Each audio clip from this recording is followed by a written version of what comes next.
Hello সবাইকে। দুদিন আগে আমাদের বাড়িতে কিন্তু ছাদ ঢালাই হয়েছে। তো তার মধ্যেই কিন্তু আরেকটা দুর্ঘটনা ঘটে গেছে, যেটা বাবুর হাতের আঙুল কিন্তু ভেঙে গেছে। তো তার জন্য একটু ভিডিওটা দিতে লেট হয়ে গেল। তো দেখতেই পাচ্ছ সকালবেলা দুজনে মিলে রেডি হয়ে পুজো দেওয়ার জন্য রেডি হয়ে গেছি একদম। এই যে সমস্ত কিছু গুছিয়ে নিয়ে এবার যাব আমরা ছাদে পুজো দিতে। তো এইদিকে চলে আসলাম ছাদে। আর তোমাদের দাদাভাই কিন্তু ছাদে ওই মিস্ত্রিরা একটু মশলা টশলা মাখিয়ে দিয়েছিল, বলেছিল তোমাকে এটা দিতে হবে প্রথমে, তারপরে কিন্তু ওরা ছাদ ঢালাইয়ের কাজটা শুরু করবে। তা মিস্ত্রিদের কথা মতন দেখো তোমাদের দাদাভাই কিন্তু দিয়ে দিল। তো তারপরে এই যে মিস্ত্রিরাও এদিকে রেডি হচ্ছিল, আর মেশিনও কিন্তু চলে এসেছিলো ছাদ ঢালাইয়ের জন্য, নিচেই ছিল। তো ওইদিকে ওরা সমস্ত কিছু জোগাড় যন্ত্র করছিল, আর আমরা উপরে পুজো দিয়ে নিচ্ছিলাম। তো এই দেখো আমি যে ছাদে পুজো দিয়ে নিচ্ছি। তো সেদিনকার ওয়েদারটা কিন্তু খুব ভালো ছিল। আর এই যে সকালবেলা যেহেতু আমরা পুজো দিচ্ছিলাম, তো খুবই ভালো লাগছিল ওয়েদারটা।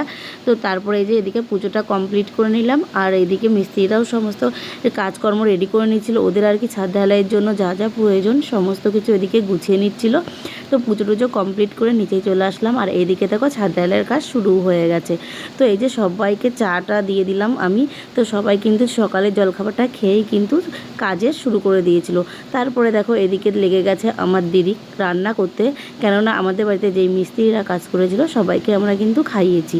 তো এদিকে অনেক কিছুই মেনুতে ছিল, চিকেন ছিল, আর এই যে কাতলা মাছ, ইঁচড় চিংড়ি, ডাল ছিল মাছের মাথা দিয়ে, আর এই অনেক কিছুই আর কি আয়োজন করা হয়েছিল। আর সমস্ত রান্নাটাই কিন্তু আমার দিদি করেছিল। তো খাওয়া দাওয়া শেষে এই যে খুব গরম লাগছিল, তো তারপরে আমরা একটু এই যে কোল্ড ড্রিঙ্কসও খাচ্ছিলাম। তো আর এদিকে মনার বান্ধবীরাও এসেছিলো, সবাই মিলে এই যে আনন্দ করে দিনটা কাটিয়েছিলাম। তো তোমাদের সঙ্গেও শেয়ার করলাম। টাটা।